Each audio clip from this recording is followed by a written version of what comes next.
You're watching the #1 broadcast for all University of Kentucky sports, the Loyal BBN Fan Show, and it starts right now. What's going on, BBN fans? This is the Loyal BBN Fan Show. So I just had a chance to fully watch the interview with Coach Pope and John Rothstein. Hope I said his name right. But it was so good to watch this video. And if you haven't watched it, please go check it out as well, too. So before I get into kind of my thoughts on what Coach Pope talked about, one of the things that I would like to start off with is the story that I know a lot of people have heard, but just hearing Coach Pope talk, the excitement that he brings, and you can tell his passion for not only for being the coach at Kentucky, not only just enjoy coaching guys, but also he loves the fan base so much. And he told the story about the guy in the wheelchair, I think it was, that wanted to just stand on the court. When the guy had a chance to just step on the side of Rupp Arena, the tears just start falling from his face. And I'm not a person that gets a chance to go to ball games very much, but I remember my first time going to Rupp Arena, and I walked in and I was up in the sky. So, I wasn't even down low, but just stepping into the arena, a Rupp Arena, it does something to a person that makes you, if you're a tough guy and if it's your first time going in a Rupp Arena, it's going to humble you. And it's just, you're not going to believe that you finally made it into the great Rupp Arena where so many people have passed through.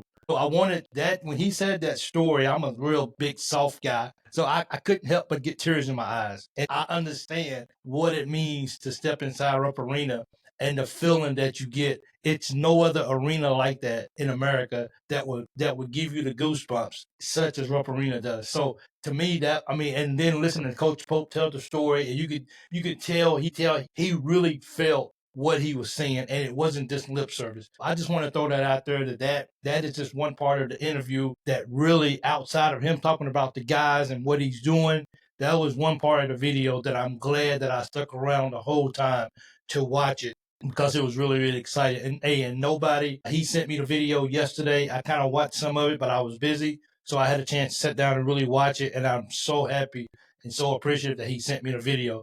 And look, I just want to come and just kind of give my thoughts on the interview and kind of what Coach Pope kind of talked about in it. Next, I kind of want to talk about the core values of, because I've always wondered, and people probably ask the same question that I do, what is Coach Pope kind of looking for when he goes out and decides that he's going to pick up a player? So he gave those core values, and I'm pretty sure that he probably mentioned this before, but once again, this interview with John was so in depth and was so in detail that I got to talk about it. It made me happy. So he talked about the core values. Number one, you can shoot the basketball. I think everybody that we got coming in this year can shoot the basketball. Are they the best at shooting the basketball? Are they probably not the best, but can they get it done in the scheme of what Kentucky's trying to do? Absolutely. Be a decider at every position. Can you make decisions out there on the floor? Do you have to always look to the coach to be able to tell, what am I going to do next? And that's the kind of person that Coach Pope really enjoys doing. You can make reads on the floor, especially as a point guard. Even our bigs or whatever, those guys, they got to be able to read, because we know how much Coach Pope's team brings the ball up the court. So can these guys read the floor and read it at a high level? Basically, can they have a very high IQ out there on the floor? Bigs have to be elite passers. Well, we saw that with Imari, and we saw that with Garrison, both of those guys last year. And even with Carr, too, as well. We saw them guys being able to really, really pass the basketball. And that's something else that he looks for. And last, I think I wrote down the last, you got to be able to communicate.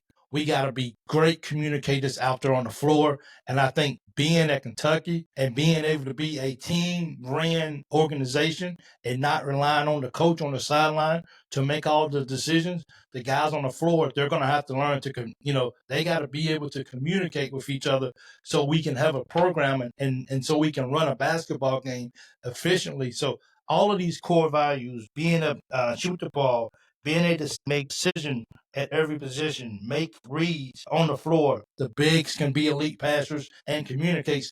I don't think that's too much to actually ask for players to be solid players to be here at Kentucky. And I think Coach Pope has went out and he has filled those positions according to the needs of his core values, and that's what makes me excited about Kentucky basketball. Just I mean, it's not a lot going on right now, and as a Kentucky fan, you just step back and you look for any little information that you can get, especially when it comes to basketball. You look for any little information that you can find that can just make you smile just a little bit more. And as if we need a whole lot more to smile about, just with the team that Coach Pope has really put together. I don't know why that's right there is not enough to smile just within itself. And we know that basketball, I think it's mid-June or something like that, is when they get back on the court as a team collectively, and these guys are ready to play basketball. And having a bunch of older guys in there, plus having a strong core returning, Ortega, Garrison, Collins, Trent, these guys coming back next year, it's just going to make the team that much better because these guys understand Mark Pope's system, and these guys are ready to come in, and they are absolutely ready to run it and make a great ball team out of this Kentucky team. And look, anything can happen. As Coach Pope said, there's a lot of teams out there that can win the title next year. But if we do this right, if we leave our egos outside the door, if we show up to practice every single day wanting to make each other better, look, practice is going to be grueling.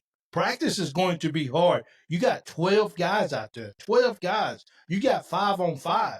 Who's going to be the first two to be like, hey, you go shoot free throws and we'll get you in, okay? I mean, that's scary on who that can be. I'm not ready to say who that's going to be, who's going to be on the floor, at practice. They start doing, the 5-on-5 and up and down the floor. That's going to be so much fun. But that's just kind of things that, as a Kentucky fan, that we definitely look forward to. I mean, dude, can basketball season start like right now? And now, hearing Coach Pope talk about JQ, gotta make sure that he's back. I didn't understand the phrase we're gonna rush him back as fast as possible to 100%. Now that I had a chance to actually watch the video and actually hear him kind of explain what that means, to me that was encouraging because yes, we want him back, and yes, we know how much he can give to the team, but we got to make sure that he's healthy. And I think Coach Pope will not bring JQ back until JQ is 100% ready. And if he can do that, it just brings another, that's another dimension of shot blocking that Kentucky's going to need. So I don't know if Mo is going to dominate. I don't know if Garrison's going to dominate. I don't know if JQ going to dominate. It's just one of those teams collectively. How can we put all this together to have such a great program this year? And Coach Pope and his staff, it's just a progression. It's just a breath of fresh air right now of what we experiencing and what we have to look forward to next year for Kentucky basketball. I can't wait to see JQ. Like, I didn't really watch a whole lot last year. I watched a little bit of him before he actually signed last year. Just to hear all the hype around him, I can't wait to see him out there on the floor. But once again, I hope he's healthy. I think we got enough players to anchor things down. And I don't want to use a Vandy phrase because that's just not what we do. But I'm in the Navy, so I can use anchors down as well too. But I definitely look forward to this guy getting healthy, coming back to the team, and just making it another dimension that we can use out there on the floor. And I'm pretty sure, he might not be healthy for the first part of the year, but I'm pretty sure, when we get probably into December, something like that, maybe mid-December, he may be back. And then again, he may be back way sooner than that. I know there's people out there who really pay attention to this. And if I got that wrong, please don't hesitate to leave a comment. And please just understand that you guys can tell me what I missed on. Look, I'm not going to say everything right in all my videos. I'm not the smartest guy, but I love my Kentucky Wildcats. I do. And that's why I show up as much as I can is because of that. But I know that there's a lot of people out there who are much more knowledgeable than I am. But I don't mind you guys telling me what I missed on.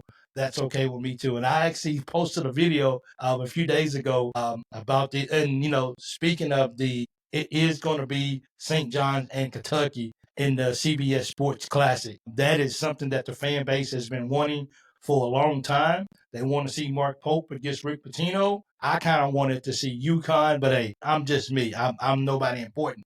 But it's gonna be the student against the teacher. and we're gonna see who wins. I don't know. There's not a location yet for it yet, but the word on the street is that UCLA has dropped out of the out of that competition, and St. John's will be the replacement. And let's be real.